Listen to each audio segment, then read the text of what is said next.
பேசாம நீ ஹாஸ்டலுக்கு போய் தங்கிக்கிறியா? நான் ஏற்பாடு பண்றேன். அதெல்லாம் வேண்டாம், நான் இங்கேயே சமாளிச்சுக்கிறேன். உங்க வீட்டுல உன்ன போட்டு அடிக்க மாட்டாங்களா? கோவத்துல வீட்டை விட்டு வர வெளியே வந்துட்டேன். அங்க பாரு, வீட்டு வாசல்ல கூட்டமா நின்னு பேசிட்டு இருக்காங்க. எல்லாரும் நீ போனதை பத்தி தான் பேசிட்டு இருப்பாங்க. இப்ப நீ வீட்டுக்கு போனா உன் அம்மா அப்பா உன் பைத்தியக்கார அண்ணன் எதுவும் பிரச்சனை பண்ண மாட்டாங்களா? அன்னைக்கு நான் இருக்கும்போது அடிக்கிறது கை வாங்கினா அடியெல்லாம் வாங்கி வாங்கி மரத்து போச்சு பாண்டி. அவங்களை எப்படி சமாளிக்கணும்னு எனக்கு தெரியும், நான் பாத்துக்கிறேன். இதான் எனக்கு போன் வாங்கி கொடுத்துருக்கல, ஏதாவது நான் உனக்கு கால் பண்றேன். இருந்தாலும் எனக்கு பயமா இருக்கு. பாண்டி, இந்த வானத்தையே நினைச்சா நீ பயப்படுற? நான் திருப்பி அங்க போறத நினைச்சேன், அவங்க தான் பயப்படணும். எனக்கு ஒரே ஒரு ஹெல்ப் மட்டும் பண்றியா? என்ன வீட்டு முன்னாடி கொண்டு போய் இறக்கி விடுறியா? இங்க இருந்தே போறேன்னு சொன்ன சொன்னேன், ஆனா நீ இப்ப வீட்டு முன்னாடி விட்டாதான் சரியா இருக்கும்னு தோணுது. உனக்கு பரவாயில்லையா? நான் ஒரு காரணமா தான் சொல்றேன். என்ன தைரியத்துல நீ வீட்டுக்கு வந்த இப்போ?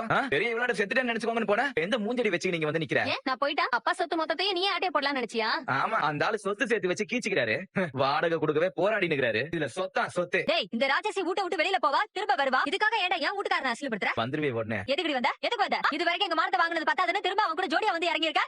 என்ன நினைச்சிட்டு நீ? இல்ல, என்ன காப்பி பண்றது? அழகாரவளே, நான் தான் சொன்னேனேடி, உன்னால வெளியில போய் வாழ முடியாதுன்னு. அவனே திரும்ப கொண்டாந்து விட்டுட்டு போயிட்டா பாத்தியா? ஏண்டி, இப்படிப்பட்ட பொறுக்கியதானடி நீ நம்புவ? அவன் ஒண்ணு கொண்டு வந்து விடல, நானா தான் வந்தேன். நான் பாட்டுக்கு போயிட்டா நீங்க எல்லாம் கஷ்டப்பட போறீங்கன்னு நினைச்சு வந்தேன். அது தப்பு போலயே. ஏதோ நான் வந்ததுனாலதான் வாசல்ல நின்னதுங்களாம் கலைஞ்சு போச்சு. இல்லனா உங்களுக்கு எல்லாம் என்ன பதில் சொல்லி இருப்பீங்க? நான் பேத்தி சமாளிச்சு அனுப்பி விட்டேன். இல்லனா ராத்திரி வரைக்கும் இங்கே தான் நின்றுப்பாங்க. விடிஞ்சா தூங்குனா பொண்ணு எங்க போச்சுன்னு கேட்பாங்க. அதுக்கு என்ன பதில் சொல்லுவீங்க? யாராவது கேட்டா நீ செத்து போயிட்டான்னு சொல்லிருப்போம். வேற என்ன சொல்லிருப்போம்? அதான் எங்களை கேவலப்படுத்துறதுக்கு அவனை கட்டிப்பிடிச்சு வந்து இறங்கினியோ. அந்த பொண்ணு வேற வீட்டை விட்டு போனதுல அந்த வீட்டுல அந்த பொண்ணு மேல கண்டிப்பா கோவமா இருப்பாங்க. அந்த பொண்ணு திரும்ப வந்ததை பார்த்தா அந்த பொண்ணு மேல கோவம் ஜாஸ்தி ஆயிட்டு அந்த பொண்ணு போட்டு அடிப்பாங்கல்லடா. இல்லனே, இந்த முடிவை எடுத்ததே வானதி தான். அவளே வீட்டுக்கு போறேன்னு சொன்னா கோவமான சொல்ல